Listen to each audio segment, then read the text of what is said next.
ક્યારેય એવું વિચાર્યું છે કે જીવનના મોટા મોટા પાઠ ક્યાંક એક નાનકડી બાળકોની ચોપડીમાં છુપાયેલા હોઈ શકે? આજે આપણે એવું જ કંઈક કરવાના છીએ. ધોરણ 6ની એક પાઠ્યપુસ્તકમાંથી આપણે શાણપણના મોતી શોધીશું. તો સવાલ એ જ છે કે શું ખરેખર એક સાવ સાદી બાળકોની ચોપડી આપણને એકતા, સંસ્કૃતિ અને પોતાની કિંમત સમજવા જેવા મોટા વિષયો પર કંઈક શીખવી શકે છે? મને તો લાગે છે કે હા. ચાલો સાથે મળીને શોધીએ.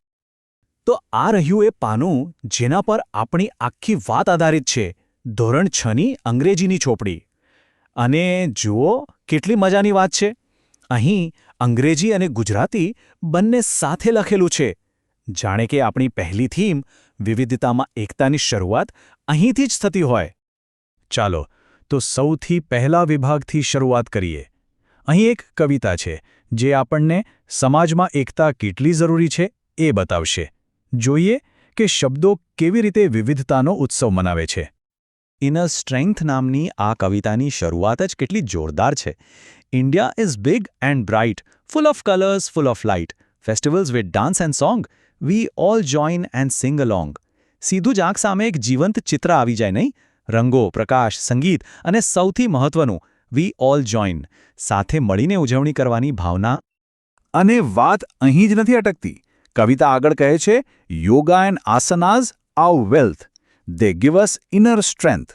મતલબ યોગ અને આસન આપણી સંપત્તિ છે. કેટલી સુંદર રીતે આપણી સંસ્કૃતિ અને આપણા સ્વાસ્થ્યને જોડ્યા છે. આ પરંપરાઓ ખાલી રિવાજ નથી, એ આપણને અંદરથી મજબૂત બનાવે છે.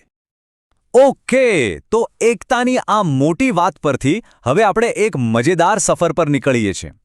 એક વાર્તા છે, એન એન્ટિક ટાઈમ મશીન, જેમાં આપણે કિરણ નામના એક છોકરા સાથે જોડાઈશું અને એ આપણને ભારતની સંસ્કૃતિની એક અદ્ભુત સફરે લઈ જશે. તો આ છે કિરણ અને આ છે એના દાદા, એકદમ શોધક મગજના. કિરણને છે ને ભારતની સંસ્કૃતિ જોવી છે, એનો અનુભવ કરવો છે. અને બસ એની આ જિજ્ઞાસા એક એવી ટાઈમ ટ્રેવલની શરૂઆત કરે છે જે આપણે કલ્પના પણ ના કરી શકીએ. તો એમની સફરનું પહેલું સ્ટોપ રંગીલું, રાજસ્થાન. ચાલો જોઈએ કે ત્યાં એમને શું જોવા મળે છે. અને રાજસ્થાનમાં કિરણ શું જુએ છે? કઠપૂતળીનો ખેલ. એ એક એવા કલાકારને મળે છે જે દોરીઓથી લાકડાની પૂતળીઓને નચાવે છે. કિરણ તો બસ જોતો જ રહી જાય છે કે કેવી રીતે આ નિર્જીવ કઠપૂતળીઓ આખી વાર્તા કહી જાય છે. એના માટે આ એકદમ જાદુઈ અનુભવ છે. પણ સફર અહીં પૂરી નથી થતી.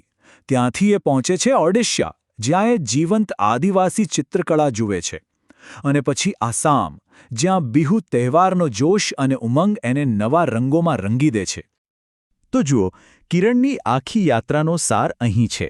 રાજસ્થાનમાં કઠપૂતળી, કેરળમાં કથકલીના અઘરા સ્ટેપ્સ અને આપણા ગુજરાતમાં વણાટકામની અદ્ભુત ડિઝાઇન.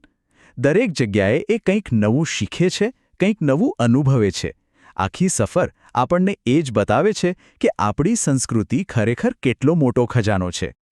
સંસ્કૃતિની આ બહારની દુનિયાની સફર તો કરી, હવે ચાલો થોડી અંદરની દુનિયાની યાત્રા કરીએ. અ ડિફરન્ટ લાઇટ નામની એક નાનકડી વાર્તા છે જે આપણને આપણી જ ખામીઓને એકદમ અલગ નજરથી જોતા શીખવશે. તો વાર્તા કંઈક આમ છે. એક પાણી ભરનારો હતો. એની પાસે 2 ઘડા હતા. એક ઘડો એકદમ પરફેક્ટ, ક્યાંયથી કાણો નહીં. અને બીજો, એમાં એક નાનકડી તિરાડ હતી. એટલે રોજ જ્યારે એ નદીથી પાણી ભરીને ઘરે જતો, ત્યારે પેલા તિરાડવાળા ઘડામાંથી અડધું પાણી તો રસ્તામાં જ ઢોળાઈ જતું. હવે આ બંને ઘડાની વાત કરીએ.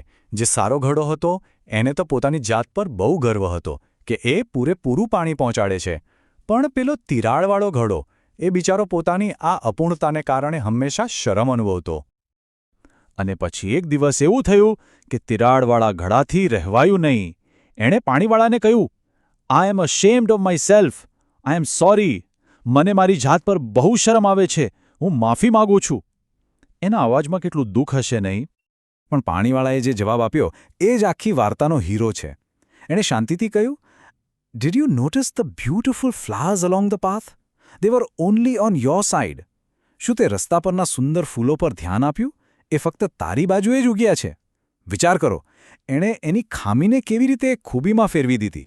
આનો સીધો અને સરળ મતલબ એ છે કે જેને આપણે આપણી કમજોરી કે ખામી સમજીએ છીએ ને, એ જ કદાચ આપણી સૌથી મોટી તાકાત હોય. પેલા પાણીવાળાએ જાણી જોઈને ઘડાની તિરાડવાળી બાજુએ ફૂલોના બીજ વાવ્યા હતા, જેથી રોજ એમાંથી ટપકતું પાણી એમને સિંચી શકે. આ રીતે એની ખામીએ જ આખા રસ્તાને સુંદર બનાવી દીધો. તો હવે આપણે અંતિમ તબક્કામાં છીએ. આપણે કિરણની સંસ્કૃતિની સફર જોઈ અને તિરાડવાળા ઘડાની વાર્તા પણ સાંભળી.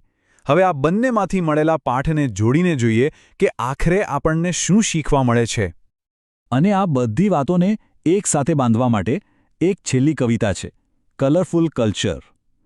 આ કવિતા જાણે બંને વાર્તાઓના સારને એક તાંતણે બાંધે છે. એ આપણને યાદ અપાવે છે કે જેમ બહારની દુનિયામાં વિવિધતા સુંદર છે, એમ જ આપણી અંદરની જે અલગ બાબતો છે એ પણ એટલી જ કિંમતી છે. કવિતા કહે છે, India's culture a treasure so rare, rich in traditions and customs two share.